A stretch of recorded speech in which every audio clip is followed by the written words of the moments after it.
Hey guys, welcome back to my channel. আশা করি তোমরা ভালো আছো, আমিও ভালো আছি। তো আজকে আমি বানিয়েছি চিকেন রেজালা। তার জন্য নিয়ে নিয়েছি চিকেন আর ফাটানো টক দইটা কিন্তু 200 গ্রামের মতো নিয়েছিলাম। তাতে একটু দিয়ে দিয়েছি গোলমরিচের গুঁড়ো, আর তারপরে দিয়েছি স্বাদ মতো নুন, আর দিলাম এই যে গোলমরিচের গুঁড়োটা দিচ্ছি, আর এতে স্বাদ মতো নুন দিয়ে দিয়েছিলাম, আদা রসুন পেস্ট দিলাম, আর দিলাম সাদা তেল। এই কটা জিনিস দিয়ে ভালো করে মিক্স করে নিয়েছিলাম। মিক্স করে প্রায় 2 ঘন্টার মতন আমি ফ্রিজে রেখে দিয়েছি, তবে ডিপ ফ্রিজে নয়, নর্মাল ফ্রিজে রেখে দিয়েছিলাম। আর একটা পেস্ট বানিয়ে নিলাম পোস্ত আর কাজু। পোস্তটা আর কাজুটা 15 মিনিট ভিজিয়ে রেখেছিলাম। 15 মিনিট ভিজিয়ে রাখার পর পোস্ত আর কাজুটা ছাঁকনি দিয়ে ছেঁকে নিয়ে ভালো করে ওটা পেস্ট বানিয়ে নিয়েছিলাম। তারপর কড়াই বসিয়েছি, কড়াইতে সাদা তেল দিয়ে দিয়েছিলাম। তো সাদা তেলটা অনেকটাই দিয়েছিলাম, সাদা তেল দিয়ে দিলাম। সাদা তেলটা অনেকটাই দিয়েছিলাম, গরম হলো। তো এতে কটা জিনিস দিতে হবে, খালি শুকনো লঙ্কা দিয়েছিলাম, দারচিনি, এলাচ, লবঙ্গ আর তেজপাতা, এই কটা জিনিস দিলাম। আর হ্যাঁ, তেলেতে কিন্তু আমি একটু ঘিও দিয়ে দিয়েছিলাম, মানে 2 চামচের মতন ঘি দিয়ে দিয়েছিলাম।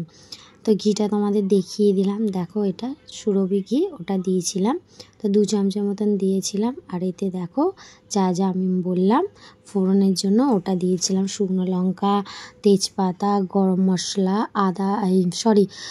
দারচিনি, এলাচ, লবঙ্গ দিয়ে ভালো করে ওটাকে লো ফ্লেমে কিন্তু একটু হলো।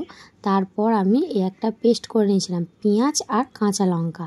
তো পেঁয়াজ আর কাঁচা লঙ্কাটা আমি ভালো করে পেস্ট বানিয়ে ওই পেস্টটা ফার্স্টে দিলাম, যখন তেলটা আর ঘিটা একসাথে দিয়ে যে গরমটা হয়ে গেল তাতে দিয়েছিলাম। তো কিন্তু এটা তোমরা জোরে করতে পারবে না, গ্যাস জোরে দিয়ে একদমই করতে পারবে না, এটা পুরো বানাতে হবে লো ফ্লেমে। তো পেঁয়াজটা হালকা করে আমি একটু খালি জাস্ট নেড়ে নিলাম, কেন গন্ধটা যাওয়ার জন্য পেঁয়াজের। আর যে মিক্সি করে রেখেছিলাম, ম্যারিনেট করে রেখেছিলাম মাংসটা, ওটা আমি ফ্রিজ থেকে বের করে দিয়ে দিয়েছি। তো ভালো করে একটু নাড়াচাড়া করে নিলাম, কারণ ভালো করে মিক্সড করে নিতে হবে পেঁয়াজটাকে, পেঁয়াজটা নালে ভিতরে ভিতরে যাবে না, সেই কারণে ভালো করে একটু নাড়াচাড়া করে দিলাম। নাড়াচাড়া করে এতে আমি ঢাকা দিয়ে রেখে দিয়েছি। ঢাকা দিয়ে প্রায় 10 মিনিট মতন রেখে দিয়েছি। 10 মিনিট পর আবার ঢাকাটা খুলেছি, দেখো কতটা তেলটা ছেড়ে গেছে, আর মাংসটা অনেকটা সিদ্ধ হয়ে গেছে, দেখতে পাচ্ছ লেগ পিস থেকে হালকা হালকা মতন মাংসটাও ছেড়ে গেছে।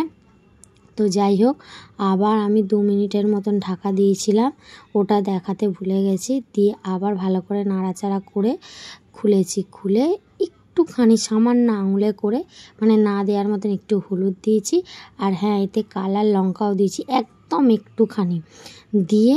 আর এই যে পেস্ট করলাম কাজু আর পোস্তটা, সেটা ভালো করে দিয়ে দিয়েছি, দিয়ে ভালো করে নাড়াচাড়া করে নিয়েছি। নিয়ে আমি ঢাকা দিয়ে রেখে দেবো, প্রায় আধ ঘন্টার মতন রেখে দিয়েছি। ওটা আধ ঘন্টার মতন না রেখে দিলে হবে না। আর হ্যাঁ, আর একটা কথা বলছি, এতে কোনো কিন্তু জল মেশানো যাবে না। বাটিতে যতটা লেগেছিল কাজু আর পোস্ত যে বেটে যে রেখেছিলাম, সেটা যতটা লেগেছিল ওটাই আমি জলটা একটুখানি ধুয়ে দিয়ে দিলাম, মানে একটুকু জল দেওয়া যাবে না, জাস্ট ওইটুকুনি।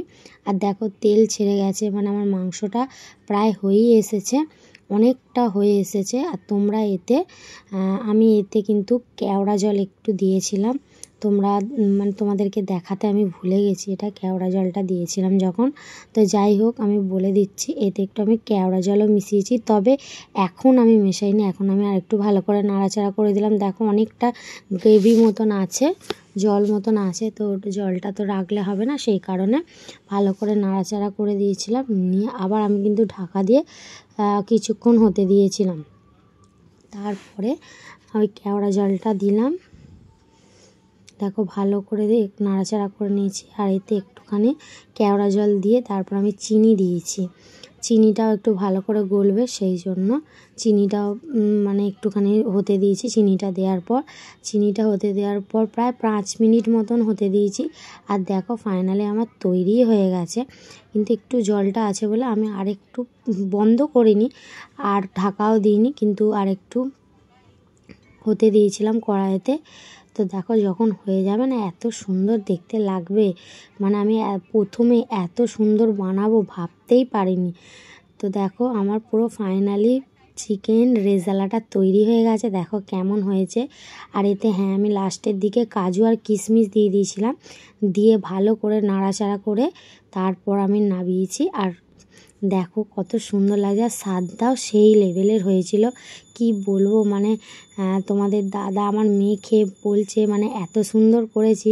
তো ওরা বললো যে তোমাকে আর আমি আর দোকান থেকে খাবো না, তুমি এরমই করে রান্না করে দেবে। আর দেখো এটা দেখাচ্ছে আমি হাতা করে, দেখো দোকানে যেমন তেল ভাসে সেরকমই হয়ে গেছে। আর তার সাথে আমি করেছিলাম পরোটা, তো তোমাদেরকে ওটাও দেখিয়ে দিলাম। দেখ পরোটা আর চিকেন রেজালা।